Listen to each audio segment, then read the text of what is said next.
آره یک درگه کنه تو وقت زی کسی خانم کدر بشی در روی اولی بودیم کجا مردم میدید یا در روی اولی نشان میدادیم با سجره مبارک نشان میدادیم یا سجره مبارک هم زیارت میکرد حال خودی خانه است که این قدر تاب و توان دارد این حال شما این پیراهن حضرت امام حسین آقا این پیراهن سید شهدا اما تو که با بی صاحب گفته بود که پیراهن ما با امتهای جدم بتی باقی مام دعا کنم مام باقی جان دعا کنم این حال برادرها کجا با حال تا چون پایهای ما درد میکنه شیمام ندارم وقت وقت نزدیک است گفتی اشکری صاحب که وقت رفتن از دیگه اگر خدای کریم میدانه و اصرارش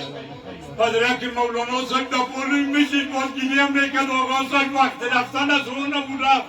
ما میدیم از پیشتی بچیم خوشا بالتان که این پیران حضرت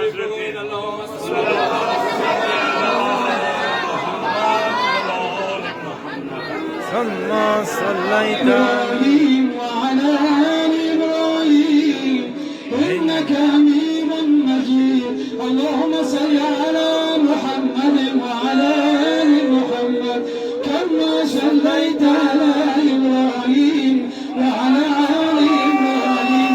إنك حميد مجيد سليم بين براء منك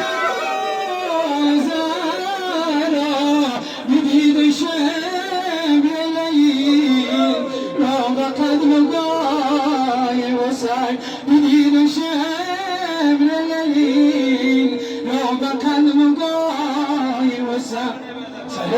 سلي ستار زيان شي مجيد من غزلات مقل ستار نيات سر بخاك پای رسای قسم به حق ولا